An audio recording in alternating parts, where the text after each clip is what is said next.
Bonjour. Allô? Bom dia.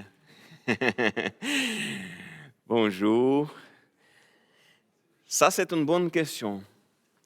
Comment être heureux? Heureux. Heureux. Ça, Il y a quelques sons en français qui sont toujours difficiles parce que ce sont des sons qu'on ne prononce pas en portugais. Ça, c'est un bon exemple. Heureux. Heureux. Ah. Et quel est le défi? La question, c'est que tout le monde veut être heureux. Mais parfois, en fait, c'est normal. Et on vit dans un monde où la poursuite du bonheur est devenue excessive. C'est toujours. C'est comme, par exemple, je ne veux pas me marier parce que je ne veux que rien m'empêche de faire de ce que je désire, que rien n'entrave mon bonheur. Ou, par exemple, parce que mon mariage ne me rend pas heureuse, je vais divorcer. Ou même, par exemple, je ne veux pas d'enfants car ils vont perturber ma vie. On peut entendre cela et penser, mais c'est fort ça. Mais oui, mais malheureusement, ça arrive. Nous vivons dans une société hédoniste, c'est-à-dire une société qui défend comme objectif de la vie, des vies, la recherche du plaisir, la recherche du bonheur. Donc pour eux, la poursuite du plaisir est comme le but de la vie. Nous sommes là pour être heureux, pour chercher le bonheur, etc. Mais évitons les extrêmes, mais nous ne pouvons pas rechercher le bonheur personnel avant tout autre chose. Mais c'est bien d'être heureux. Tout le monde le veut, c'est normal, c'est bien. C'est comme même nous le dit le chapitre 9 de l'Ecclésiaste. Ecclésiaste chapitre 9, verset 7 dit « Va, mange ton pain dans la joie et bois ton vin dans un corps content, car Dieu a déjà agréé tes œuvres. Qu'en tout temps tes vêtements soient blancs et que le parfum ne manque pas sur ta tête. Jouis de la vie avec la femme que tu aimes pendant tous les jours de cette vie dérisoire que Dieu t'accorde sous le soleil. Oui, pendant tous les jours de ton existence dérisoire, c'est là la part que te revient dans la vie au milieu de tout le labeur pour lequel tu te donnes de la peine sous le soleil. C'est comme, oui, en d'autres termes, profiter de la vie. Profiter de la vie, ça, ce n'est pas un péché. Le péché est la poursuite du bonheur à tout prix. Ça, c'est du péché. Le péché, c'est la poursuite égoïste du bonheur. Le péché, c'est quand nous nous éloignons de Dieu, nous nous éloignons de la volonté de Dieu pour atteindre notre bonheur. Et ça, c'est le problème. Mais il y a encore un point plus important. Sur quoi repose notre bonheur? Sur quoi? À quelle source cherchons-nous notre bonheur? Où est le vrai bonheur? Jésus nous l'a enseigné dans le sermon sur la montagne et je vous invite à lire Matthieu chapitre 5 du verset 1 jusqu'au 12. Matthieu chapitre 5. Voyant les foules, il monta sur la montagne. Il s'assit et ses disciples virent à lui, puis il prit la parole et se mit à les instruire. Heureux les pauvres en esprit, car le royaume des cieux est à eux. Heureux ceux qui pleurent, car ils seront consolés. Heureux ceux qui sont doux, car ils hériteront la terre. Heureux ceux qui ont faim et soif de justice, car ils seront rassasiés. Heureux ceux qui sont compatissants, car ils obtiendront compassion. Heureux ceux qui ont le cœur pur, car ils verront Dieu. Heureux les artisans de paix, car ils seront appelés fils de Dieu. Heureux ceux qui sont persécutés à cause de la justice, car le royaume des cieux est à eux. Heureux êtes-vous lorsqu'on vous insulte, qu'on vous persécute et qu'on répand faussement sur vous toutes sortes de méchancetés à cause de moi. Réjouissez-vous et soyez transportés d'allégresse, parce que votre récompense est grande dans les cieux. Car c'est ainsi qu'on a persécuté les prophètes qui vous ont précédés. Prions. Merci Seigneur pour ta bonne parole. Merci pour ce beau défi que nous avons de ne pas chercher le bonheur sur des choses qui sont ici sur terre, mais de savoir que le vrai bonheur, elle vient de toi. Merci pour ta bonne parole. Guide-nous selon ta volonté et ouvre nos cœurs pour écouter ta parole. Au nom de Jésus. Amen. Mais avant de réfléchir aux béatitudes, je vais vous présenter comme un aperçu du sermon sur la montagne afin que nous puissions mieux comprendre cet enseignement de Jésus. Tout d'abord, en quoi consiste cet enseignement? C'est avant tout un appel au changement de paradigme. Et ça, c'est une chose importante de bien comprendre quand on parle du sermon sur la montagne. Au temps de Jésus, les Juifs avaient ajouté des préceptes à la loi de Moïse. Il y avait beaucoup de préceptes qui étaient ajoutés.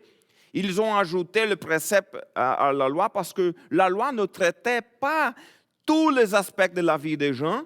Donc, ils ont dit, la loi ne parle pas de ça, donc il faut ajouter quelque chose pour expliquer. Ils ont commencé à ajouter beaucoup de préceptes à la loi, c'était la tradition. Ils ont donc cherché des réponses à leurs dilemmes dans la tradition orale. Mais au fil du temps, ils ont ajouté des commandements à la loi mosaïque. C'est-à-dire qu'il y avait beaucoup de choses qui, pour les Juifs à l'époque, c'était la loi de Dieu, mais qui n'était pas dans la Bible. C'était la tradition. Ainsi, à l'époque de Jésus, les Juifs suivaient de nombreux commandements qui n'étaient pas dans la Bible, mais qu'ils considéraient comme faisant partie de la loi de Dieu. Et ça, c'est dommage. Ça, c'est un problème. Autrement dit, pour eux, la loi et ses interprétations, c'est-à-dire la tradition, étaient considérées comme une expression de la volonté de Dieu. Donc, quand Jésus disait quelque chose qui n'était pas d'accord avec la tradition, pour eux, c'était comme si Jésus disait quelque chose contre la loi de Dieu. Ce n'était pas vrai. Jésus a accompli certains de ses commandements. Il a accompli toute la loi, la vraie loi, c'était dans la Bible. Mais il a accompli certains de ses commandements, mais il a également signalé des problèmes dans la tradition.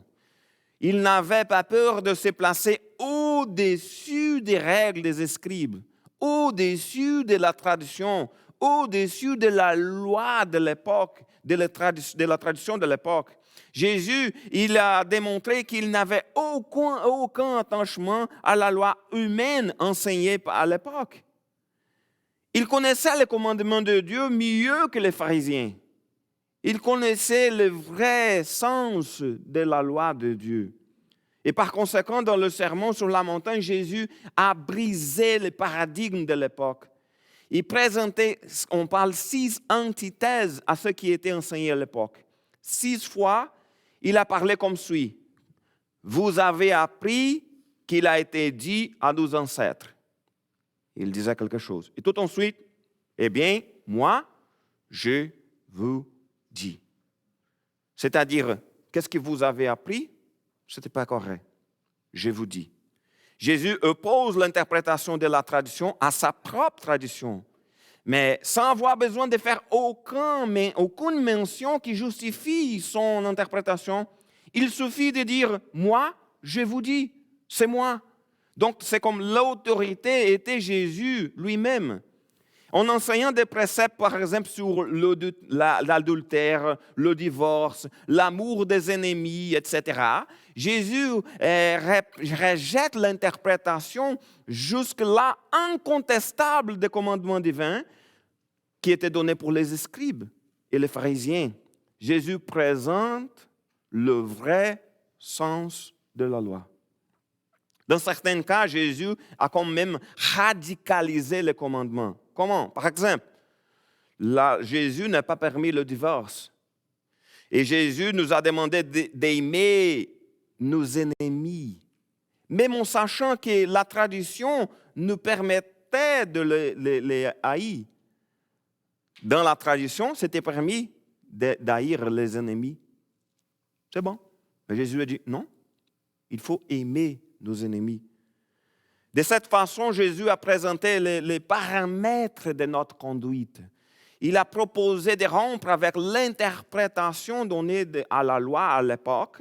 Et il l'a fait pour montrer le but originel de la loi.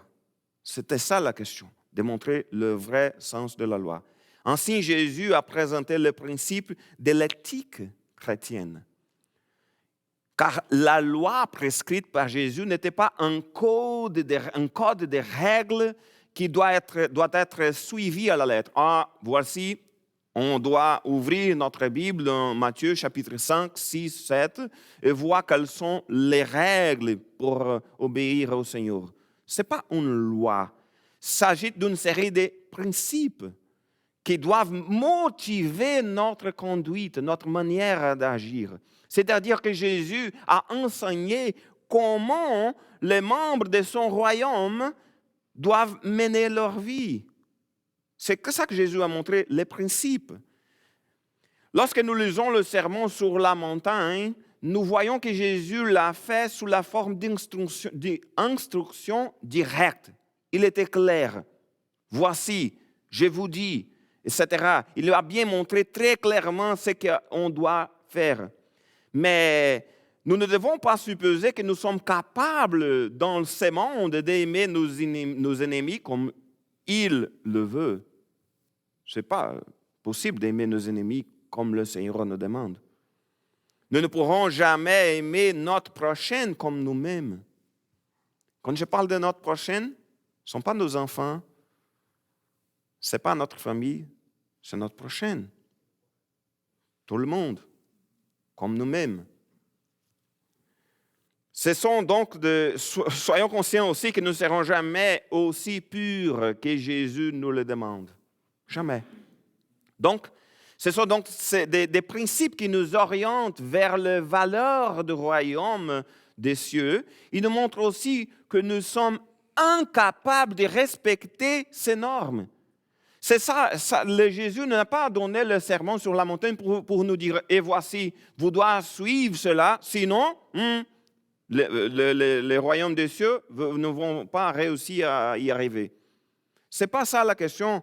Il nous montre que nous sommes incapables de respecter. Autrement dit, ces valeurs nous montrent que nous sommes des pécheurs et que nous avons besoin du pardon de Dieu et de la grâce de Dieu. Cet enseignement que Jésus nous a donné au sermon sur la montagne ne sont pas des impositions légales, mais des indications de la qualité, de la direction que nous devrions chercher à vivre. Ce sont des principes à suivre qui nous montrent que nous sommes incapables d'accomplir fidèlement ce que le Christ a enseigné. Remercions Dieu pour le sacrifice de Christ et le pardon de nos péchés, parce qu'on ne va jamais réussir à complètement obéir à la loi. Mais aussi, une autre chose, le troisième élément important d'un aperçu du sermon sur la montagne, c'est que cet enseignement de Jésus, il pointe vers le royaume des cieux. C'est toujours vers haut. On doit regarder toujours vers les cieux. Alors que les Juifs étaient préoccupés par les royaumes sur terre, alors qu'ils étaient préoccupés par l'apparition d'un Messie qui établirait le trône à Jérusalem, Jésus commence à faire comprendre que son royaume est dans les cieux. Ce n'est pas ici, c'est dans les cieux. Regardons donc vers le ciel. Agissons en citoyens du royaume des cieux, vivant de passage sur la terre. Nous sommes ici de passage. Tout ici est éphémère. Ça va tout finir. Donc regardons toujours vers le royaume des cieux. Je citerai un petit exemple de la façon dont Jésus souligne la nécessité de regarder vers les cieux dans le sermon sur la montagne. Matthieu, chapitre 6, verset 19. Matthieu, chapitre 6, verset 19. Ne vous amassez pas des richesses sur la terre, où elles sont à la merci de la rue, des mythes qui rongent, ou des cambrioleurs qui percent les murs pour voler.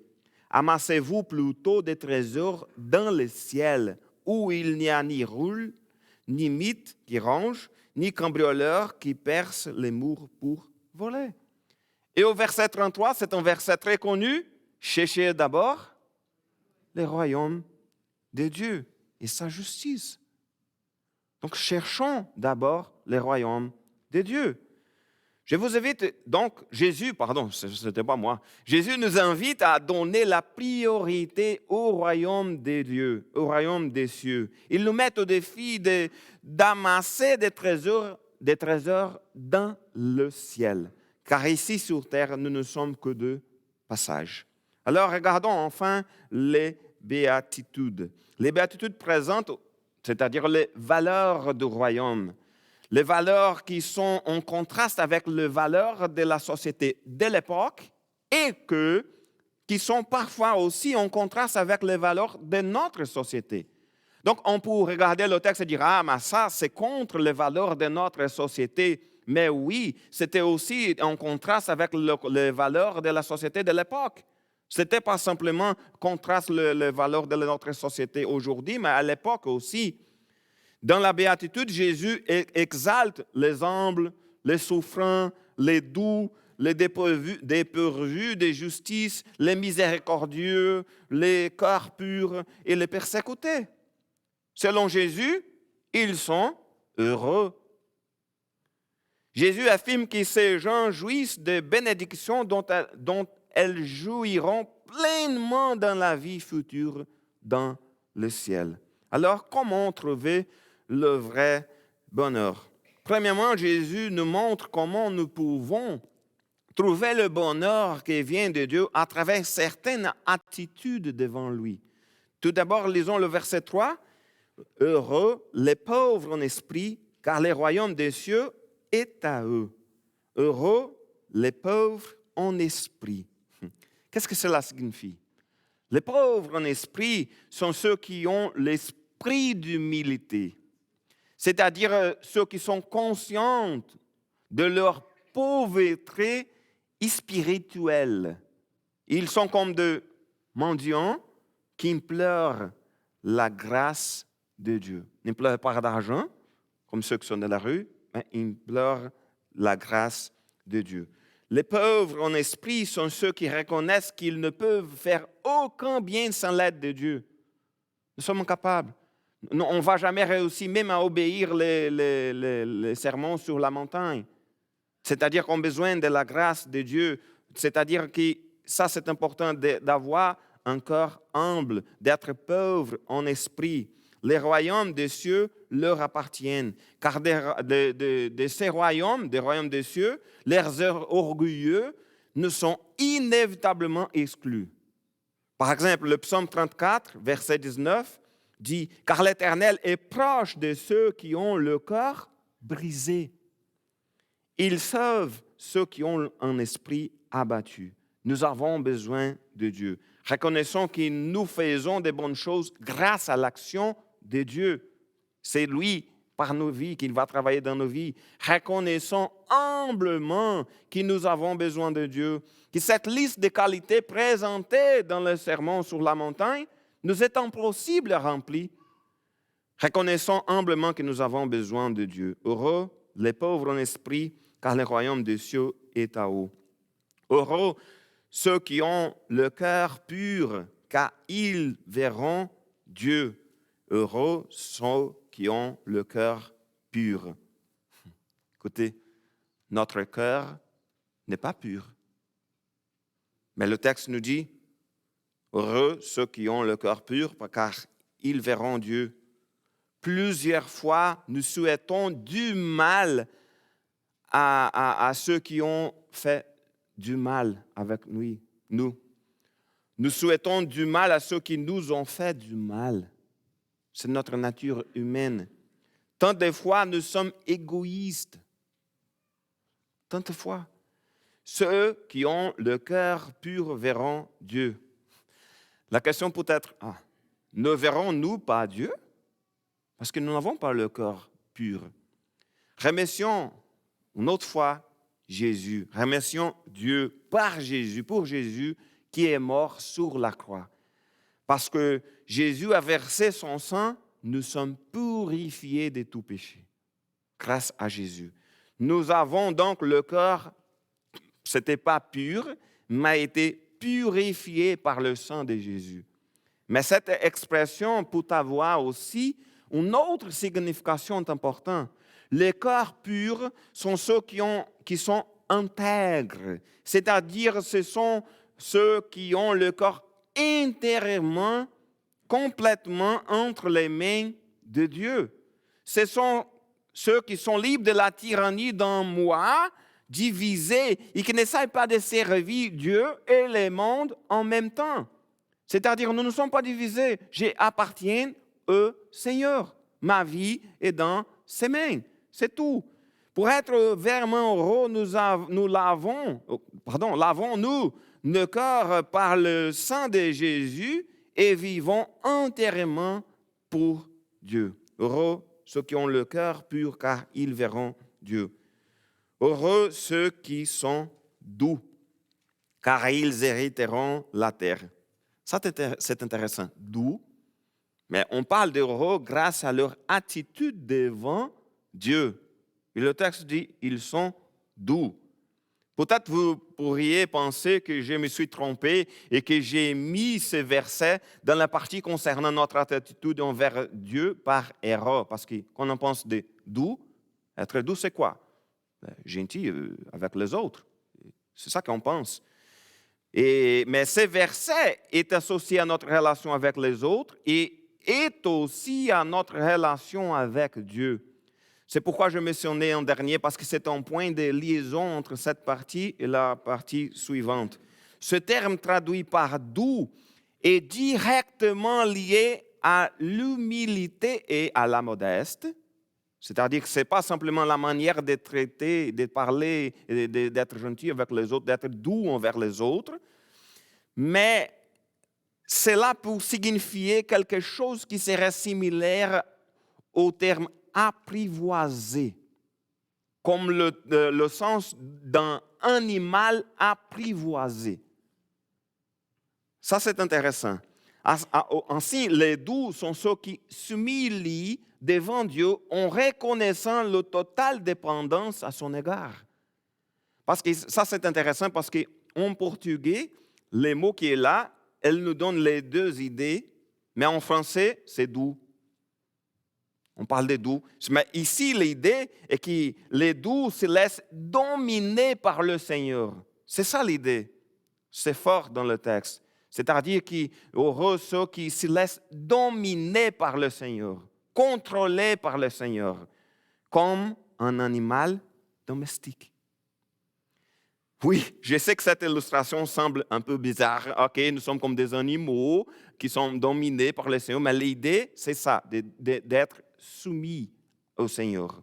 Et par conséquent, lorsque nous soumettons à Dieu, et n'agissons pas de manière rebelle et agressive devant lui, par conséquent, nous sommes gentils dans la relation avec les autres. Donc la manière d'agir envers les autres, c'est plus une question des conséquences de notre relation avec Dieu. Je suis doux envers les autres parce que je me soumets au Seigneur. Et je sais que je dois aimer mon prochain, je le sais, je dois être doux avec les autres. Donc l'amour de Dieu dans nos vies, on nous soumet au Seigneur et par conséquent, nous sommes doux aussi envers les autres. Jésus lui-même a dit ceci, je suis doux et humble de cœur. Soyons doux et humbles de cœur. Ne soyons pas arrogants, soumettrons à la volonté de Dieu et traitons les autres avec douceur. Aussi, de plus, Jésus souligne certaines caractéristiques de ceux qui sont heureux en raison de leur façon d'agir. D'abord, ils ont faim et soif de justice, car ils seront rassasiés. Il est intéressant de voir comment Jésus utilise le terme faim et soif de justice pour dire, afin de dire qu'ils seront rassasiés. Il est important que le chrétien veut que la justice soit faite toujours. Nous ne pouvons pas être heureux face aux injustices commises par le gouvernement ou les tribunaux, même si ces injustices nous sont favorables. On ne doit être jamais d'accord avec les injustices. Nous ne pouvons être non plus être d'accord avec les injustices sociales. On doit chercher la justice, avoir faim et soif de justice. Quand j'étais étudiant en droit, et ça c'est une chose que j'ai gardé cette phrase toujours dans ma tête, je me souviens d'une phrase qui était sur un mur de la faculté de droit. Elle m'a beaucoup fait réfléchir pendant toute ma vie. Elle était devant l'escalier pour aller à ma classe. C'était la phrase d'un juriste sud-américain qui disait ceci. Je ne le sais pas encore en portugais, mais en français, j'ai besoin de regarder. Vous devez lutter pour la loi. C'est comme les 10 commandements d'un avocat. Et l'un d'entre eux, c'est vous devez lutter pour la loi. Mais si un jour vous trouvez la loi en conflit avec la justice, combattez pour la justice. Il parle que pour lui, c'est l'un des 10 commandements d'un avocat. Mais bien avant ces juristes, Jésus, il nous invite, nous chrétiens, à avoir faim et soif de justice. Luttons pour ce qui est juste, même si cela ne nous favorise pas. Luttons pour ce qui est juste.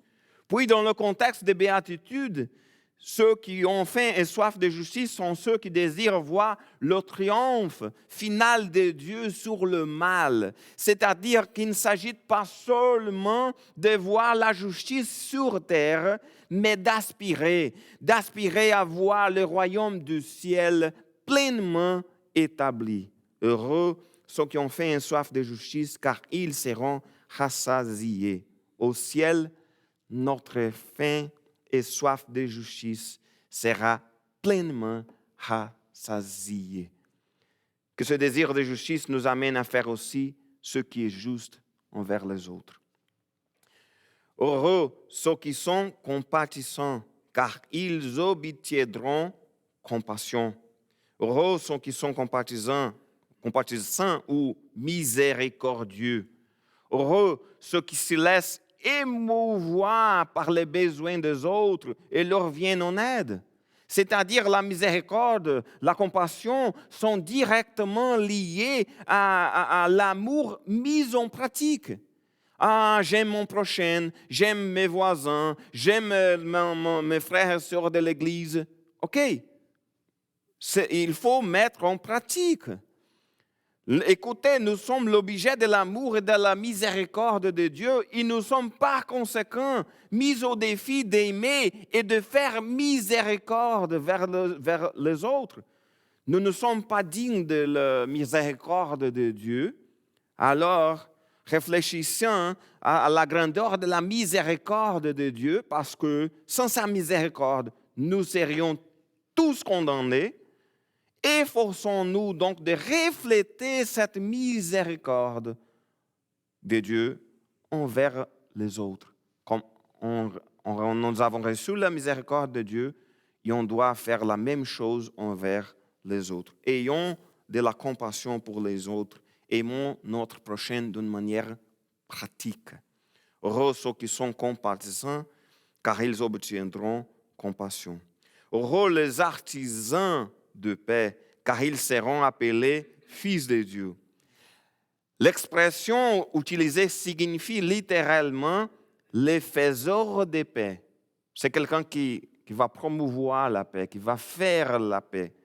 C'est-à-dire qu'ils sont ceux qui encouragent et cherchent les moyens d'établir la paix. Pour être des partisans de paix, nous devons d'abord être en paix avec Dieu, parce que c'est la paix que nous avons envers les autres, c'est le fruit de la paix que nous avons qui vient de Dieu. Puis nous ne pouvons jamais vivre en guerre avec notre prochain. Ça n'est pas la volonté de Dieu pour nous, pour ses enfants. Comme le dit Paul dans Romains chapitre 12, verset 18, « Autant que possible et dans la mesure où cela dépend de vous, vivez en paix avec tous les hommes. » Qui dépend de nous, la mesure où cela dépend de nous, vivons en paix avec tous les hommes. De plus, nous sommes aussi mis au défi d'essayer des moyens de réconcilier les autres. C'est-à-dire en tant qu'enfants de Dieu, efforçons-nous d'apporter la réconciliation entre ceux qui sont en désaccord. C'est comme le Proverbe 12, verset 20 nous dit, « La tromperie imprègne le cœur des artisans du mal, mais la joie est pour ceux qui donnent des conseils visant à la paix. » Donnons des conseils visant à la paix. Quand il y a quelques chicanes qui nous approchons parfois, nous avons tendance à dire « Oui, c'est vrai, tu as des raisons, l'autre personne est méchante, etc. » Non, donnons des conseils visant à la paix. Heureux les artisans de paix, car ils seront appelés fils de Dieu. Vient enfin, pour moi, la partie du texte que je considère comme la plus difficile à mettre en pratique. Heureux malgré les circonstances. Ça, c'est difficile. C'est plus difficile. Tout est difficile. Le sermon sur la montagne, c'est pour nous rappeler que nous sommes pécheurs, que nous sommes faibles. Heureux ceux qui pleurent, car ils seront consolés. Heureux ceux qui pleurent. Comme une personne qui pleure peut-elle être heureuse? Ça, c'est un premier défi. Tout d'abord, il est important de préciser que ces gens ne sont pas heureux parce qu'ils pleurent. Ah, il est heureux parce qu'il pleure. Non, le texte nous dit parce qu'ils sont heureux, car ils seront consolés. C'est-à-dire qu'ils sont heureux malgré leurs pleurs, malgré le moment de détresse. Malgré leur peur, ils sont heureux parce qu'ils sont sûrs d'être consolés au ciel. C'est ça la question. En tant que chrétiens, même dans les moments les plus difficiles, nous pouvons avoir confiance que Dieu ne nous abandonne pas. Il ne nous abandonne jamais.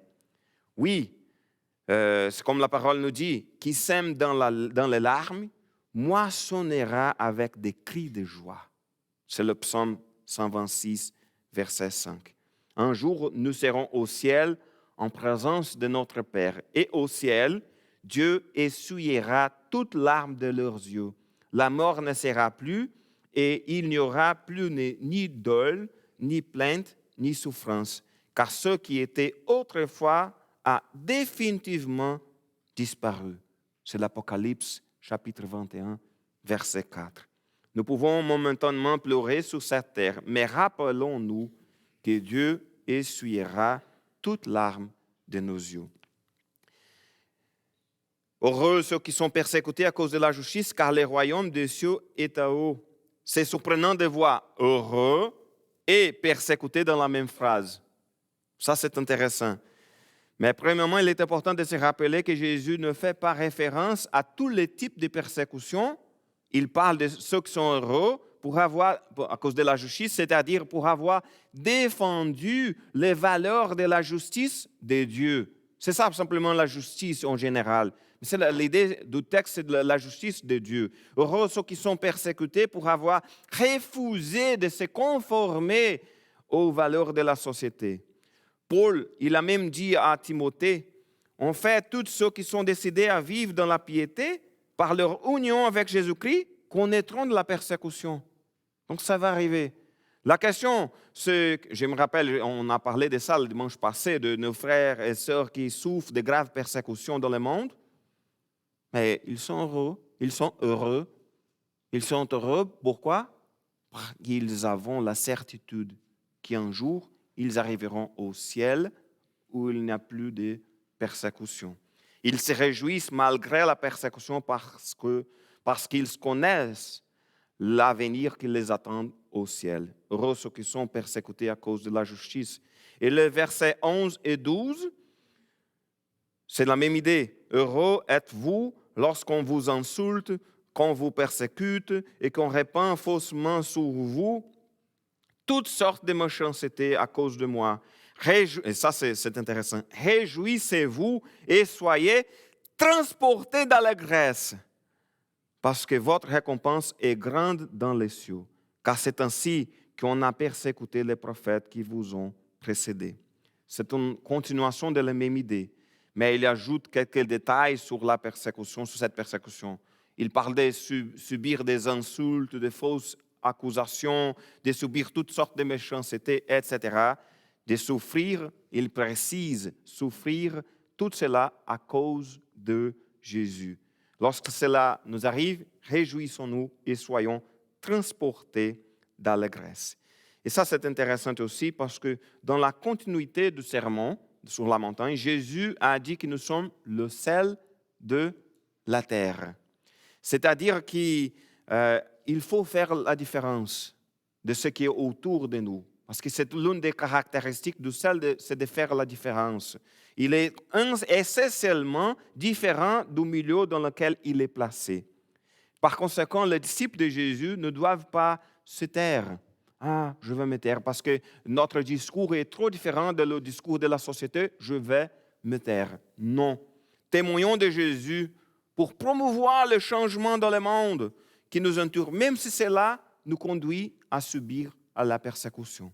Regardons les cieux et restons fermes dans le Seigneur, sans craindre les persécutions auxquelles nous pourrions être confrontés. Heureux êtes-vous lorsqu'on vous insulte, qu'on vous persécute, qu'on répande faussement sur vous toutes sortes de méchancetés à cause de moi. Réjouissez-vous et soyez transportés d'allégresse. Réjouissons-nous dans le Seigneur. Qui veut être heureux? Tout le monde le veut. Mais où est le vrai bonheur? Il n'est pas dans la richesse, dans les richesses. Il n'est pas dans les biens matériels. Non. Le vrai bonheur n'est pas dans les plaisirs éphémères. Pourquoi? Parce que tout ce qui est éphémère, à un moment donné, aura un fin. C'est fini, c'est tout. Si notre bonheur est basé sur des plaisirs momentanés, quand le plaisir s'en va, le bonheur s'en va avec. C'est fini. La tristesse frappe à notre porte. Tout ce que nous voyons sur cette terre est temporaire. Donc, regardons vers les cieux. Notre bonheur doit être basé dans ce qui est éternel, dans ce qui ne change pas, dans ce qui ne périt pas. Notre bonheur ne peut être complet que s'il est basé sur Dieu. Cherchons le Seigneur. Cherchons le Seigneur avec un cœur pur, un corps lavé par le sang de Jésus. Cherchons humblement le Seigneur. Heureux les pauvres en esprit, ceux qui pleurent, ceux qui sont doux, ceux qui ont faim et soif de justice, ceux qui sont compatissants, ceux qui ont le cœur pur, les artisans de paix, ceux qui sont persécutés, et heureux êtes-vous lorsqu'on vous insulte, qu'on vous persécute à cause de moi. Voulons-nous être heureux? Cherchons d'abord les royaumes de Dieu et sa justice. Réjouissons-nous dans le Seigneur. Amen. Prions pour remercier notre Dieu pour ce dimanche. Philippe, est-ce qu'il y a quelque chose à souligner au fin de... Non? Ah, ok. Donc, prions ensemble. Seigneur, nous savons que tu es notre Dieu, que tu nous aimes. Et merci, Seigneur, pour ton amour. Nous savons aussi que nous ne sommes pas capables d'obéir tous les commandements que tu nous as donnés. Mais c'est grâce au sacrifice de Jésus qu'on peut voir, on peut vivre en communion avec toi. Nous avons le pardon de nos péchés. Merci, Seigneur, pour ton amour. Merci, Seigneur, parce que tu es toujours là avec nous dans tous les moments de nos vies. Merci, Seigneur, parce que tu peux nous donner la paix, même au moment de guerre. Merci parce que tu peux nous donner la joie malgré les détresses. Donc, mettre dans nos cœurs chaque fois, de plus en plus, le sentiment, la certitude que tout qui est ici, sur terre, est éphémère, mais que notre vie est dans tes mains et qu'au ciel, il n'y a pas de deuil, il n'y a pas de souffrance, il n'y a pas de méchanceté. Et nous savons qu'on sera consolé. Merci pour ton amour envers nous. Aide-nous à vivre selon ta volonté. Bénis chaque membre de notre Église. Bénis ceux qui sont malades. Bénis ceux qui sont dans des moments de détresse. Donne-nous la joie qui vient de toi. Merci pour ton amour et bénis-nous et donne-nous une semaine dans tes mains. Mets ta main sur nos vies. Au nom de Jésus. Amen. Je vous rappelle qu'il y a toujours le café en bas. C'est un bon moment de communion et je vous souhaite une bonne semaine.